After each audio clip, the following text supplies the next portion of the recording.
జతను విడిచావో. ఇలా అయిపోయాడు చంద్ర. ఈ పిచ్చోడు ఒకప్పుడు మంచోడే, మంచి జాబ్ చేసుకుంటూ మంచి జీవితాన్ని గడుపుతున్న ఇతను సడన్ గా పిచ్చోడు ఎలా అయ్యాడో వీడి ఫ్లాష్ బ్యాక్ లోకి వెళ్ళి చూద్దాం. నెల జీతం వచ్చిందన్న. సంపాదన నీది, ఖర్చు పెట్టుకునే హక్కు నీది, నీ దగ్గర ఉంచుకో. అమ్మా నాకే అవసరాలు ఉంటాయి నాన్న, నీ దగ్గరే పెట్టుకుని ఖర్చు పెట్టుకో. ఎంత మంచి మమ్మీ డాడీ. జీతం వచ్చిందా? వచ్చింది. జీతం వస్తే పెళ్ళాంకి ఇవ్వాలని తెలీదా? ఆహా తెలీదా అంటున్నాను. ఇది నా దగ్గర ఉంచుతాను, 50 నీ దగ్గర ఉంచు, 50 నీ దగ్గర ఉంచు. 50,000 రూపాయల జీతం తెస్తే పెళ్ళాం మొత్తం లాక్కొని వాడి చేతులు 50 రూపాయలు పెట్టేసరికి వాడికి ఏం అర్థం కాలేదు. పేరెంట్స్ కి పెళ్ళానికి ఇంత తేడా ఉందా అని షాక్ అయ్యాడు. ఆ షాక్ లోనే వాడి చిన్న మెదడు చిత్తూరు వెళ్ళిపోయింది, పెద్ద మెదడు పుత్తూరు వెళ్ళిపోయింది, నరాలేమో నంజాలు వెళ్ళిపోయాయి. వాడి పెళ్ళాం తిరిగి వాడు ఎంతలా షాక్ అయ్యాడంటే 50 రూపాయల నోటు మీద ఉన్న గాంధీ గారిని కూడా గుర్తుపట్టలేనంతగా షాక్ అయ్యాడు. చివరికి పిచ్చోడయ్యాడు.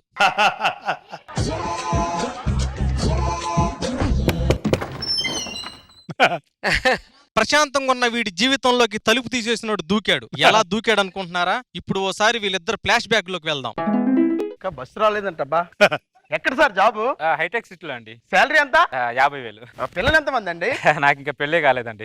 పెళ్లి కాలేదా? నాకు తెలిసిన సంబంధం ఒకటి ఉంది, పెళ్లి చేసుకుంటారా? ఇప్పుడు ఎందుకులేండి, నాకు ఏం వద్దులేండి. అమ్మాయి గుణవతి, రూపవతి అండి. ఇప్పుడు నాకు పెళ్లికి ఏం అవసరం లేదు. నేను చెప్తున్నాను వినండి, ఆ అమ్మాయిని మీరు పెళ్లి చేసుకుంటే జీవితంలో నన్ను మర్చిపోరు తెలుసా? ఒకసారి ఇవ్వండి అమ్మాయి తాలూకా వాళ్ళ ఫోన్ నెంబర్, మీకు ఇష్టమైతే ఫోన్ చేయండి, ఓకేనా? వీడి మాటలు నమ్మి వీడు పెళ్లి చేసుకున్నాడు, పిచ్చోడయ్యాడు. ప్రపంచంలో వీడికి ఎవ్వడూ గుర్తులేడు, ఒక్క ఫోన్ నెంబర్ ఇచ్చినోడు తప్ప. అయ్యి బాబోయ్, పిచ్చి బాగా ముదిరిపోయిందిరా మీకు. ఎవరు నువ్వు?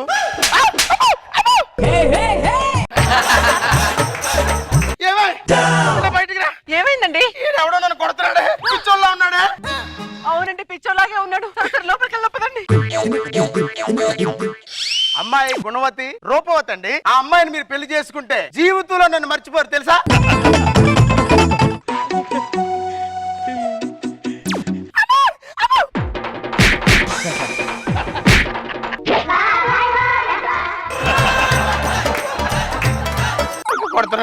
మీరు వచ్చి తలుపు తీస్తే మిమ్మల్ని కొడుతున్నాడు, నేను వచ్చి తలుపు తీస్తే మిమ్మల్ని కొడుతున్నాడు.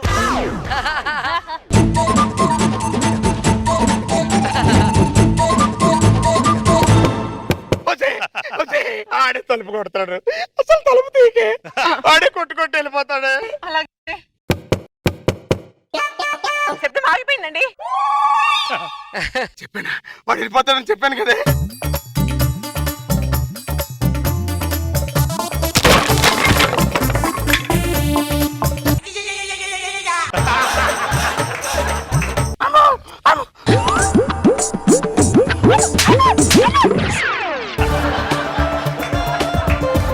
ఎవడా నువ్వు? గోడకి బొక్క పెట్టి మరి నా బొక్కలు 50 రూపాయలు చూపించు నడతాడు, 50 రూపాయలు చూపించు నడతాడు. అసలు 50 రూపాయలకి నాకేం సంబంధం? నీ దగ్గర అప్పు తీసుకొని ఎగ్గొట్టారా? నువ్వు ప్రేమించిన అమ్మాయిని పొరపాటు నేను ఏమైనా పెళ్లి చేసుకున్నానా? నేను నీకేం అన్యాయం చేశాను రా. అమ్మో నీకు ఇలా కాదురా, పోలీసులు చెప్తే నిన్ను బొక్కలు ఏం చేస్తాను. ఎస్ఐ గారు, ఎవరు ఇక్కడ ఫోన్ చేసింది? సార్ ప్రాబ్లం ఏంటి? పిచ్చోడు ఎవడో ఎక్కడి నుంచి వచ్చాడు సార్, నా డోర్ కొట్టి బయటికి లాగి మరీ కొడుతున్నాడు సార్. డోర్ తెరవకు. డోర్ తెరవకపోతే గోడ కన్ను పెట్టి బయటికి లాగి మరీ కొడుతున్నాడు సార్. నీ పెళ్ళాన్ని వాడు కొట్టాడా? లేదు సార్. నేను వచ్చి ఇంతసేపు అయినా నన్ను కొట్టాడా? లేదు సార్. మరి నన్ను నీ పెళ్ళాన్ని కొట్టనప్పుడు నిన్ను ఒక్కనే ఎందుకు కొడుతున్నాడు అంటే వాడి గత జీవితంలో నువ్వేదో ముఖ్యమైన పాత్ర ఊహించుంటావని నా డౌట్. ఆడి కథలో నా పాత్ర ఏంటో అసలు నాకు గుర్తు రావడం లేదు సార్. సార్ అన్న అరెస్ట్ చేయండి సార్. వాడిని అరెస్ట్ చేయడం కుదరదయ్యా. ఎందుకు సార్? చట్టం వాడి వైపే ఉంది. ఓ phone. Hello, Komaran speaking.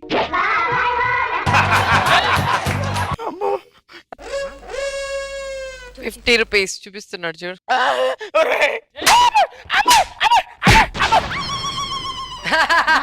First time డబ్బులు చూసి భయం వేస్తుందిరా. నీకు దండం పెడతాను రా. నువ్వు కొట్టినందుకు నాకు బాధ లేదురా, కానీ నువ్వు ఎందుకు కొడుతున్నావో తెలియనందుకే బాధ అనిపిస్తుందిరా.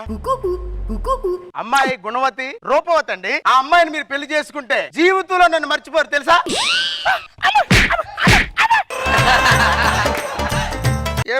ఏమైందండి? వీడి వల్ల నాకు హింస ఎక్కువైపోయింది చూడ, ఏదో ఒకటి చేయవే. సైకాట్రిస్ట్ కి వెంటనే ఫోన్ చేయండి. Hello psychiatrist. కమింగ్.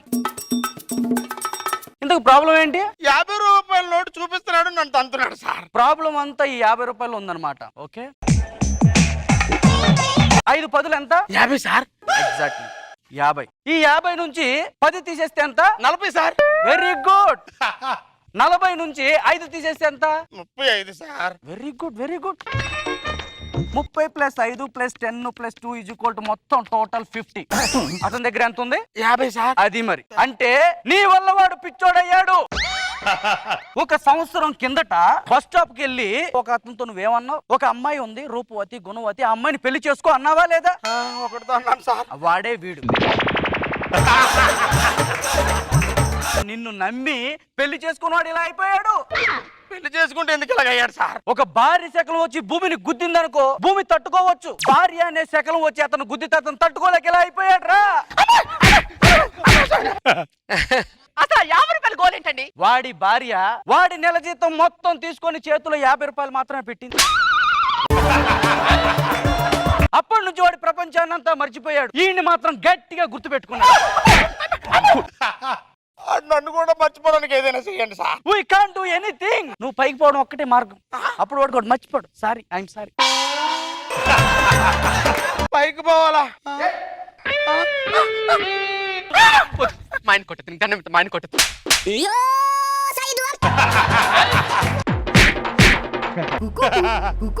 ఏమండి లేవండి.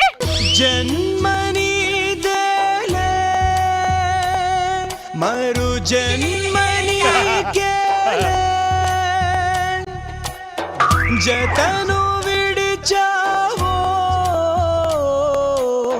చిత్రియో ఎక్స్ట్రా జబర్దస్త్.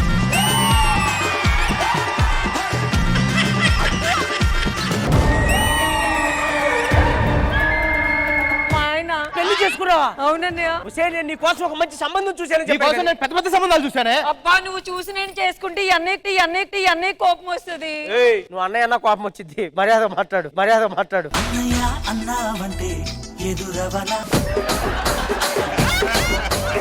6 నెలలు చెల్లిని నీ దగ్గర పెట్టుకో, 6 నెలలు బావని నీ దగ్గర పెట్టుకో, 6 నెలలు అయిన తర్వాత మళ్ళీ చెల్లిని నీ దగ్గర పెట్టుకో, బావని నీ దగ్గర పెట్టుకో. అరే మీ ముగ్గురు కలిసి ఒక దగ్గర పెట్టరా మా ఇద్దరిని.